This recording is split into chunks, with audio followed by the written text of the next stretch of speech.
Hey Jim, or whoever wants to watch this, I'm throwing it in the group just for giggles because I like Pot Limit Omaha. It's a fun game.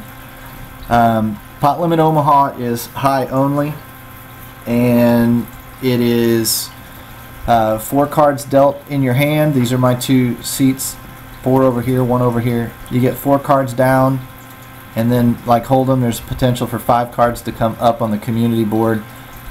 You have to use 2 from your hand and 3 from the board. See, like here, I don't have a flush. I don't have 2 clubs in my hand. I only have 1. So it's a little bit more difficult to read the board. A little more confusing to play, but there's a lot more options in possible hand combinations that you can make, which a little bit better than regular Hold'em. Hold'em is a very defined hand. I mean, here, see, I got an open ender, 5, 7, so 4, 5, 6, 7. So any 3, any 8, and an 8 actually gives me the nuts with the 7, 9, because it would go, no, it wouldn't. 5, 6, 7, 8, 9. I don't have the 5 in my hand, so see, that's where it gets confusing to read the board. But with more practice, you kind of get good at it. What you're looking for are 4 cards that work well together as a unit, not ace, king, 3, 4, not 8, 8, 4, 5. Those are not necessarily good starting hands. 2, 2, 8, 10. That doesn't work well as a unit. My 8 and 10 makes a straight, my 8 and 2 makes a flush, my pocket 2s flops a set, but look at how crappy they are. How satisfied are you with pocket 2s when you flop your set? In Hold'em, it's a great hand. In Omaha, it's not. 8, 10 is very rarely the best straight on the board. 8 deuce is never the best flush on board. So, but over here, I actually do have something. My ace is suited, my king is suited, my ace, king, queen all work well together. So this is a much better starting hand. Now, of course, I flop like crap. So I'm just going to give that hand up, because one thing about Omaha, always assume that the best possible hand, the nuts, assume the nuts are out there. So like right now, 8, 9, 9, 10, oh look at there, now 2 spades. Hello, there is probably a flush out there if any betting happens. 8, 9 made a straight, he might get sucked into paying off this board, and people will play some really, really dumb crap. But you can just assume the flush is out there, like that guy. I hope he calls him. No, see, he folded because he knows that too. The flush is likely out there. There, pocket aces with a suited ace and a king. That's worth a raise. Plays well enough. Double pairs, one of them suited. That's worth a raise. I'm looking for straights and flushes. 3 of a kind on really dry boards. See, there's my boat. Unless he has a 10, I've got the nuts. So I'll tease him with a little bet here. See if he wanted to chase something.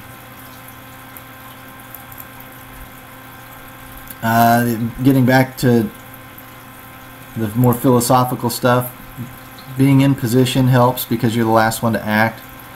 Queen 7, that's drawing to the second nuts. I've got to be a little bit worried about a king whatever of diamonds out there that would beat me if the flush hits. An ace has me beat, so I'll probably just check it behind. It's arguable that that's worth kind of bluffing at a little bit, just to kind of make people define their hand ranges a little bit. When a guy flies into me like that and I've really got nothing, I'm only drawing at the second nut flush. There's probably already a straight made out there. The guy with king, queen of clubs has the nut straight and a redraw at the flush. So, I mean, now ace, queen, king, queen, queen 10, queen jack, they all made the best possible straight over there. And this guy had nothing, he was bluffing at it, but this guy with king 10 had the straight, or he had 2 pair. Interesting. Didn't have a queen. I still wouldn't have beat the 2 pair. Pocket queens, queen jack. I'll go ahead and call it. This is an action game. It's for gamblers, but you want to play in position and you want to put your money in the pot when you have the best odds to win. A lot of goofy. I flop a set here, but I've got to be a little bit leery of the straight, you know, king jack, ace jack, something like that, the straight draws and the flush draws. So I've got to protect my hand. I probably have the best hand right now. There's no straight possible, there's no flush possible. I've got top set on the board. So I've got to charge these monkeys to draw and chase their hand, which they'll probably have odds to do if they've got enough cards in their hand.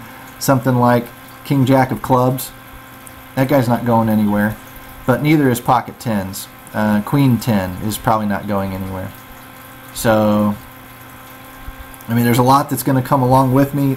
There's a lot that'll pay me off. If somebody goes bananas with it, I mean, I guess I'm going to go all the way with this hand until the turn changes everything. See, like this guy, I'm going to totally raise him. I'm not going to slow play it.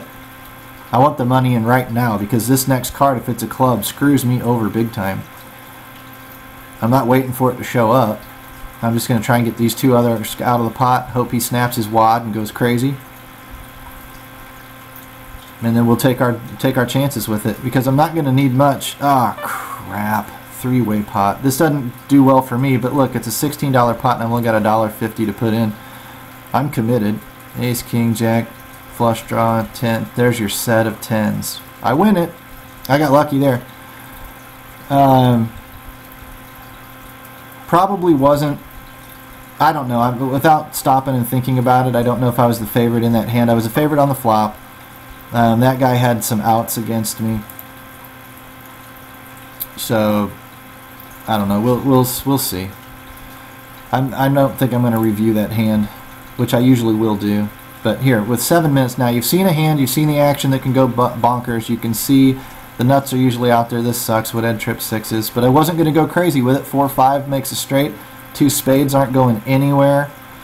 There's two sevens that could be out there, of course. There's two jacks that could be out there.